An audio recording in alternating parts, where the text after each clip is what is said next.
So I think I made it pretty damn clear that I absolutely love the Invincible War, and I love adding different characters within it to see how they do. Could they stop it? Could they survive it? Could they make a massive impact? And I've done characters from Homelander all the way to Batman and Injustice, Superman. Shoot, I even did SpongeBob recently. Shout out to SpongeBob. Now, with that said, I think a lot of us are probably thinking, or a lot of you are probably thinking, well, what about some of the more traditional characters, right? You already did Batman, you did a certain type of Superman, of course, because I just wanted to go a little bit of a different route. But one character that I've done quite a bit on this channel and talked about quite a bit on this channel is the Flash. The Flash, it doesn't matter really what variant necessarily you're talking about, but for the most part, I'm talking about a broad version of the Flash. And the idea is, could the Flash stop the Invincible War? And the Invincible War is, well, if you don't know already, is a lot of different versions of Mark Grayson invading the actual version that we know and basically destroying a ton of the Earth. Now, this seems like the perfect place for someone like the Flash. We saw that Red Rush, someone that was legitimately a part of their kind of hero organizations or a part of the Guardians of the Globe, was a pretty big difference maker in general. Now, I know he ended up, kicking the bucket against Omni-Man, but seeing how Red Rush did in that scenario and how effective he was in almost every aspect, where he's able to get people out of harm's way, get people at a safe distance, that's just really one aspect of what the Flash could bring to the Invincible War, especially because the Invincible War has no planning, has no game plan, and at the end of the day, it's always going to be out of nowhere. Now, for starters, how does the Flash stop the Invincible War? Well, for starters, he's gonna have to use that amazing reaction time and perception speed. We know that the Flash is extremely fast, but that's not the only thing that's extremely quick. His ability to react and perceive is something that makes him a very formidable ally. At the end of the day, the Flash will have to deal with a lot of different scenarios that most would not be able to deal with in such a quick succession. And the Invincible War is just that. He's going to be approached by a multitude of Mark Graysons who he has no idea if they're good or bad, at least not off the bat. Maybe initially he's thinking, oh, it's invincible, like what's going on, why is everything being destroyed, and he might get caught off guard. I know we love to talk about how CW Flash loves to talk so much and get caught off guard, so that is somewhat a reality. We have seen versions of the Flash get hit by actual bullets because he's not paying attention necessarily, but we've also seen versions of the Flash that are a little bit more evil, you could say, and would just straight up dodge the bullet based on either hearing it or perceiving it in the very first place. But at the very end of the day, Flash's ability to react and perceive at a very high rate will allow the entire world to start realizing the threat that is here, and Flash basically would be able to respond and would have all these different mapped out responses across the entirety of the globe. Yeah, the entirety of the freaking globe. And he'd be able to kind of understand, all right, what's happening here, what heroes are here, and he would be able to be probably the perfect information person that would ever exist. I mean, Red Rush was already very good at these tactical type, spotting things out and running around and saving a bunch of people, but Barry Allen, or whatever Flash you want to utilize, is going to be really good at that as well, if not way better. The Flash will be able to know the ins and outs of what everything is going on, and even if he was new to the world itself, like let's say he just spawned in the day of the Invincible War, he would still be able to kind of come up to his own conclusions with what this world is like, what they are capable of, and what is truly happening. Being able to spot out different things, spot out different locations, and also basically dignify what places need more help and what places maybe don't need more help, because there are definitely certain superheroes or certain heroes in general that are far more capable than other heroes, because we've seen it right with different versions of Mark or different versions of Invincible, that some are stronger than others, but some are flat out more prepared and just more ruthless in comparison to the heroes they are actually fighting. So Flash would be able to help with that even across the entirety of the globe, being able to identify the scale of the invasion, being able to basically respond faster than really anyone else can move, and put people in proper positions all the way across the planet immediately. And like I said, the global speed response of what the Flash can do in terms of stopping these Invincibles' attack everywhere, from cities, from power plants to hospitals to anything you can think of across the planet, would be in a lot better of a situation than they've ever been in this specific Invincible like war invasion. He'd be able to have multiple places, or be at multiple places at once, possibly even utilizing time remnants, or, well, obviously creating some sort of like speed mirage. But he's so fast that he would be able to basically help out in various areas without anybody realizing that he's actually helping out from a far other area. Now, like I said, time remnants can genuinely be something of pretty big proportion. Now, I know that's a bit of a stretch in terms of utilizing to that degree, but let's just say he utilizes his speed to create one time remnant. It would make it so he could double the evacuation of citizens, maybe tag attackers, disable any sort of weapons, or kind of stop different Invincibles from doing certain things, and really limit the damage. And he would be able to do this across the entirety of continents themselves, and Flash would flat out be able to slow down the war by really taking control of the battlefield borderline instantaneously. And on top of that, we have seen the amount of damage someone like the Flash could really do. Now, I'm not saying he would know every ins and outs of Viltrumite kind of physiology and how tough they are to kill, and what their weaknesses are, what they can and can't do. But at the end of the day, there's a lot to do with the inside of the body that makes Viltrumites weaker.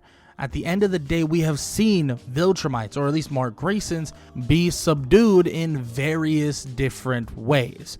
We have seen them with the, whole inner ear thing. We have seen them with, different frequencies. And we have seen Viltrumites flat out get hurt. And most of it has a lot to do with that inner body or inner bodily functions. If it's the inner ear, if it's organs. I mean, seriously, imagine him phasing so he messes with the organs. We know the Flash doesn't kill necessarily, you know what I mean? He's not the Reverse Flash, so he's not going to go out of his way to end the lives of different Viltrumites or different versions of Mark Grayson. But phasing and messing with the organs within the body of a Viltrumite, messing with the eardrums, messing with anything that is within the body of the Viltrumite themselves. I mean, shoot, he could even slow them down with different types of air vacuum like tornadoes, maybe even suffocations, where it could slow them down or even knock them unconscious. We have seen the Flash use his powers in various different ways. I'm not saying the Flash, or whoever version of the Flash we're talking about, would know every aspect of what these Viltrumites are, but who's to say that he doesn't quickly study up on it in his own kind of Flash time reality, where he studies up on what these Viltrumites can do, what these Viltrumites are capable of, and what weaknesses really uphold what they're going through, right? You never know what a version of the Flash could really do with that Flash time, or with the time frame of being able to speed up, being able to learn about what these things are and what these creatures are in general, or what these aliens are in general. And don't get me wrong, the Flash has dealt with alien foe after alien foe, so he has quite a bit of knowledge. Maybe not knowledge specifically on Viltrumites, but he has done dozens of encounters with aliens, if not hundreds of encounters with different aliens. And what makes evil Invincibles, or basically more aliens, any different than his encounters with the other aspects of different aliens, right? He could definitely utilize some of those aspects and utilize them to really take down some of these Viltrumites, if not almost all of the versions of Mark Grayson, or borderline at least help with every single Mark Grayson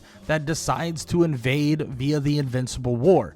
But of course, there are other aspects he's going to have to deal with, and that being Angstrom Levy. I mean, of course, him by himself, he's pretty damn capable, excuse me. We've seen Mark Grayson, of course, stand pretty damn good toe-to-toe, or stand a pretty good damn chance against someone like Angstrom Levy. So the Flash would definitely be able to recognize to an extent the origin of the threat of what Angstrom is really bringing. The ability to kind of jump dimensions, the ability to do different things. And it seems like, well, I honestly believe that the Flash would be able to then start really messing with dimensional breaches, or maybe even shut them down within. We have seen him utilize his phasing and his kind of vibrations to a very, very high level. And there's a good chance Angstrom Levy is not ready for a speedster, not ready for someone as fast as the Flash. I mean, there's a high likelihood that there's no chance that he has any recollection of a speedster like this, because like I said, having a speedster is borderline like a cheat code, and maybe I'll do a video on it later on the reason why Red Rush even died in the first place, because honestly, it's hard to ride around a speedster who can do quite a bit without getting touched, and the Flash is in that ballpark, if not way above that ballpark. Being able to really get on top of or fight and defeat Angstrom before he can go in and out of his own dimensional breaches is something that Barry or Wally or any version really of the Flash would be able to deal with and be able to handle. Now, of course, speedsters have, let's just say, very interesting power scales.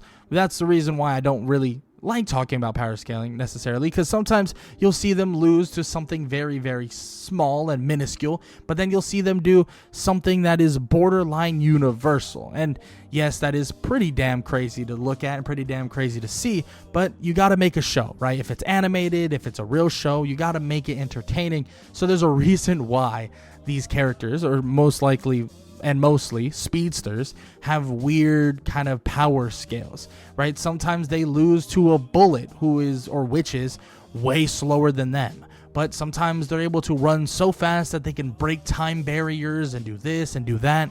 I mean, these are the things that are very, very different, but at the end of the day, I think Barry or the Flash or Wally or any version of the Flash really brings a ton to the table when dealing with the Invincible War, dealing with Angstrom Levy in terms of his speed, being able to save a ton of different people at a very, very high rate, and being able to come up with a plan. Yes, a plan, even though some versions of the Flash aren't the smartest people in the world, at least not when it comes to, actual villains.